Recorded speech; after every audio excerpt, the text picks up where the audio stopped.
કે એક ડાયરીના બે પાના વચ્ચે છુપાઈ ગયેલી વાર્તા છે. ભૂલવાની મારી તાકાત નથી અને તને મૂકીને ચાલ્યો જાઉં એવું મારું જીવન નથી.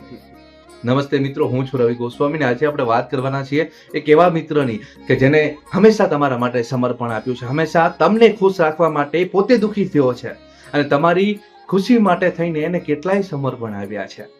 મિત્રતા એટલે મિત્ર શું કહે છે બીજા મિત્રને કે જીવન જીવવું છે તારા માટે, કે જીવન જીવવું છે મારે તારા માટે, અને તું જો હોય આ જિંદગીમાં તો હંમેશા મારી કિતાબ ખુલ્લી રાખીશ હું, કે તું જો હોય આ જિંદગીમાં મારી તો હંમેશા મારી કિતાબ ખુલ્લી રાખીશ. એક પાનું પણ ચૂકી જાઉં તો મારું હૃદય થંભી જશે, કે એક પાનું પણ ચૂકી જાઉં તો મારું હૃદય થંભી જશે. કે મિત્ર કલમ તો મારી બહુ ચાલે છે બધાની વાતોમાં, કે મિત્ર કલમ તો મારી બહુ ચાલે છે બધાની વાતોમાં, પણ તારી વાત કંઈક જુદી છે, કે તારી વાત કંઈક જુદી છે. આજે આપણે એક મિત્રતાના સમર્પણની વાત કરવાના છે, એક મિત્રતા વિશેની વાત કરવાના છે. તો આવો જાણીએ મિત્રતાની એક સરસ મજાની વાત, અને વાર્તા સ્વરૂપે હું તમને સમજાવીશ કે એક મિત્ર તમારી માટે શું હોય છે, એક મિત્ર તમને શું આપી શકે છે, અને એક મિત્ર પ્રત્યે તમે શું આશા રાખી શકો છો. એક એવી વાર્તા કે જે તમને તમારા રૂઠેલા મિત્રની યાદ અપાવશે અને તમારા રૂઠેલા મિત્રને તમને મનાવવાની ઈચ્છા થઈ જશે. મિત્રતામાં કોઈ ગણિત નથી હોતું, માત્ર સમર્પણ હોય છે. એક નાનકડું ગામ જ્યાં કુદરતે સોલે કળાએ ખીલેલી હતી. આ ગામમાં બે મિત્રો રહેતા હતા, આર્યન અને કબીર. આર્યન એટલે કે શાંત, ગંભીર અને પુસ્તકોનો પ્રેમી હતો, જેને સાહિત્ય અને કવિતાઓમાં રસ હતો. જ્યારે કબીર ચંચળ, નીડર અને રમતિયાળ હતો. લોકો કહેતા કે આ બંને ધ્રુવો જેવા લાગે છે, છતાં તેમની મિત્રતા ગામમાં ઉદાહરણરૂપ હતી. પરીક્ષાનો સમય, એકવાર ગામમાં ભારે વરસાદ પડ્યો અને નદીમાં પૂર આવ્યું. આખું જ ગામ સંપર્ક વિહોણું થઈ ગયું. આર્યન નદી કિનારે આવેલી એક જૂની લાઇબ્રેરીમાં ફસાયો હતો. પાણીનું સ્તર સતત વધી રહ્યું હતું.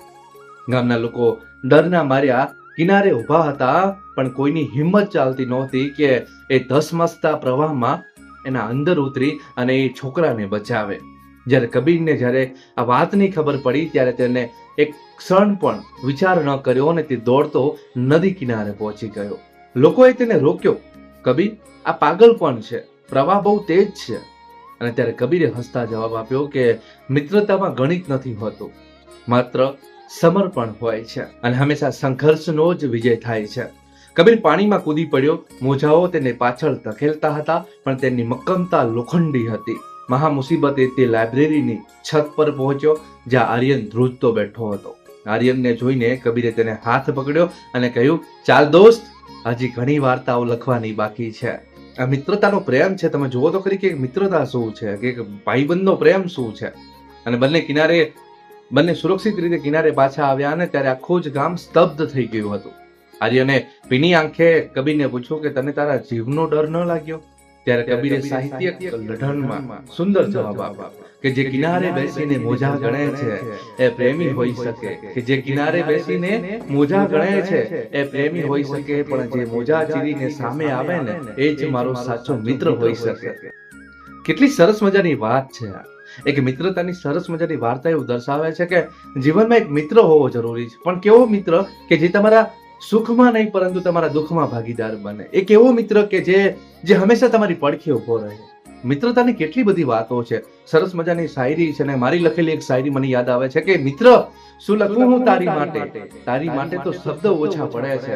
કે મિત્ર શું લખું હું તારી માટે, તારા માટે તો શબ્દ ઓછા પડે છે. આકાશે ચાંદ તારા હશે તમારા, કે આકાશે ચાંદ તારા હશે તમારા, પણ મારા માટે તો તું એક જ કાકી છે, તું એક જ કાકી છે. મિત્રતાની અનેક વાતો છે, પરંતુ એક સાચો મિત્ર એ તમને હંમેશા સાચવે છે, તમારી પ્રત્યેનો હંમેશા પ્રેમ રાખે છે, તમને હંમેશા તમારી માટે થઈને સમર્પણ આપે છે. પરંતુ આજકાલમાં મિત્ર કેવા છે કે એકબીજાની સિગરેટ પીવી, એકબીજાને ડ્રિંકિંગ કરાવવું, એકબીજાને ગુટકા ખવડાવવી, આ મિત્રતા નથી. મિત્રતા એટલે સાચો રસ્તો બતાવવો, એ સાચો મિત્ર કહેવાય. અને મિત્ર એવા બનાવજો કે જે તમને હંમેશા સાચો રસ્તો બતાવે, તમને સાચા રસ્તે દોરીને લઈ જાય. એવો મિત્ર ના બનાવતા કે જે તમને ખોટા રસ્તે ચલાવે અને તમારું જીવન આખું જ પતી જાય. આઈ હોપ કે તમને આ વાત ગમી હશે, અને જો આ વાત ગમી હોય તો અમારા પેજને લાઈક, શેર અને સબસ્ક્રાઇબ કરજો. આવી જ વાતો સાથે આપણે ટૂંક સમયમાં મળશું. ત્યાં સુધી મને રજા આપો. નમસ્કાર.